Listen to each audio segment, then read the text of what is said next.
Well, first of all, I want to say to everybody, congratulations! What a heartfelt and beautiful movie this is.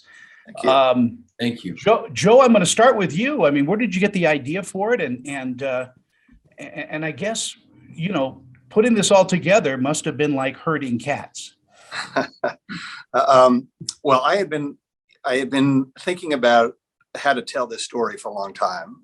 This notion that I think many people carry a dream with them, oftentimes their whole life, and oftentimes never speaking of it aloud. And what if someone said to you at any given moment, you know what, here it is, you can do it. Would you actually have the gumption to do it? And we've seen stories where people have fought against odds, pursuing something, and then they have the chance to go for it. And it's a really easy decision in that moment. Of course you're going to go for it. But what if you had everything, right? What if you objectively had everything? Wouldn't that decision point be so much harder?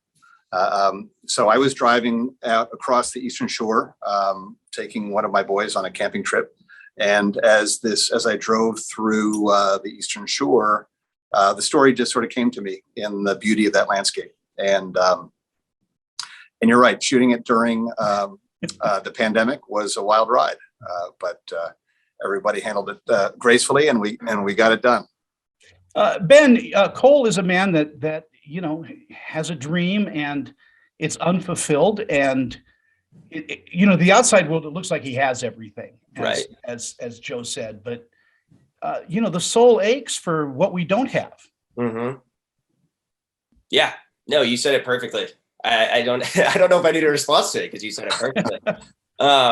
Yeah, I think that's what's so beautiful about Cole's character, and it makes you question when you do have everything to an extent, or if you don't have everything, what are you lacking that you need? Whether it's in Cole's case, this hectic life in Washington, D.C. and having money and wealth and that not being enough. It's the simplicity of being home and that like true sensation and relaxation and just pure, I've asked myself that a lot recently, especially living in LA.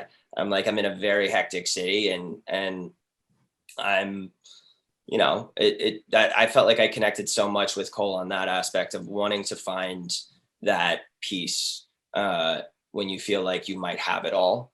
And I think it's a beautiful story. And I think it's a beautiful arc for Cole to have as a character, to see that even at the end of the day, if you have it all, is it everything that you need inside? I think that's beautiful. Yeah, it's such a great statement about the human condition. Aimee Teegarden, as I live and breathe, what attracted you to the role of Elle?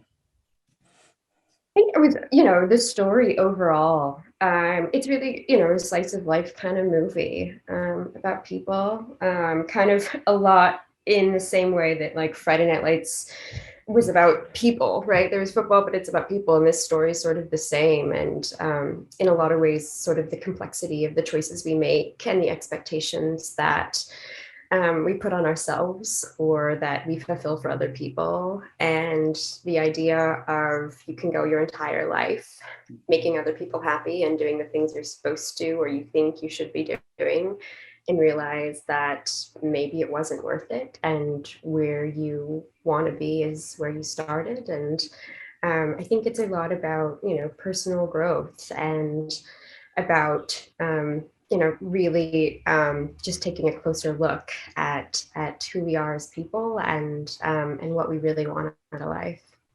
Yeah, and is your character torn between what could have been and what is? I think my character is sort of stuck in this, picking up the pieces, right? Like she's sort of, she stayed behind, she's taken care of her family. She's, done the things that she's supposed to do. And I think when Ben's character leaves, Will's the one who's there to help her kind of pick up the pieces with her own parents. And they kind of end up in this life that she maybe didn't envision for herself. but she's going to do the things that she thinks she should do as a woman, as somebody who's, there to try to, keep the wheels on the train and keep it going. And we see where that lands her.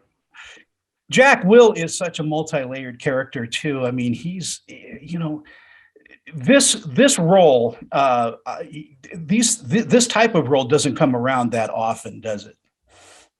No, that was definitely something that attracted me to it, is to be able to explore the emotional landscape of it. And I don't know, to hijack on Ben's question a little bit, or Amy's question, sorry. It was like, that was part of what attracted me. Joe and I met to talk about the script, and I wanted to be a part of it in any way I could. And then, read for Jack and everything. And for me, it was just like getting to be a part of the environment of the movie, be on the land and be out there and working in fields and all that stuff as an actor. I mean, like we did that scene. I remember we did that scene along the railroad track, and it was Ben and Aimee and I. And I think like for Joe, it's like, can I just get these guys to stop like playing around for like 5 seconds to do like one good take? Because we were just having so much fun being out there, like walking on railroad tracks, throwing rocks. It's like, geez. I was forever racing against the sun. Like either the sun's coming up, we got to get the shot. The sun's coming up, or the sun's going down. Like, guys, come on, we got to get the shot. The sun's coming down.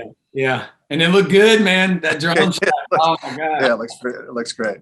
It's amazing to me how much location becomes a character in a screenplay like this. Yeah. And you shot in some amazing places. Yeah, it was gorgeous, and it was important for me that that Washington D.C. and Galena were characters in themselves, and the juxtaposition there was important to really show the audience what attracts Cole. Like, why does he want to go back to this place? Well, it's because it's this, it's in many ways, despite the struggles, and which I think is true in any farming community, and it's a hard life, right? But there is a simplicity and a beauty to it that is just, it is, I don't know, it's just, it attracts you. It attracts, you just makes you want to be there. Yeah, Ben, going from the Armani suits to blue jeans, which are you more comfortable with? Blue jeans all day. Yeah, well, I think kind of where I think we're all hijacking questions just because it's fun. But kind of going off of what Will and Amy's questions were, which was what attracted us to this is, I think Will and I both grew up in small towns, and I very much grew up blue jean, white shirt, boots, just walking around in the dirt, and going back to that lifestyle for a month I felt at peace doing it. I felt right like I was a kid again. And it was, I just loved it. I loved being in the middle of nowhere, Maryland, feeling like I was back home. It was beautiful. So it looks good in a suit, though. Put that boy in a suit. He looks Aimee, our interview is almost over. I'm going to give you the last word. What do you think audiences are going to take away from The Road to Galena? I feel like it's such a loaded question of what the audiences are going to take away after watching this film. But I feel like the film does such a beautiful job of capturing the landscape of Galena and its beauty, and really take away an opportunity to sort of re-examine their own life and make sure that they're living it on their terms. I want to thank you all for your time this morning. And Aimee, I got to say, I just caught you on The Rookie with my friend Nathan Fillion. Well, it was so fun. I mean, that was like height of pandemic situation on set. That was, a completely different vibe. But Nathan was wonderful, and the whole cast and crew over there were they were great. Yeah, this is for PBS Kids. I'm sorry. Oh Lord. Oh, you guys have a great fucking day. Thank you so much. Funny.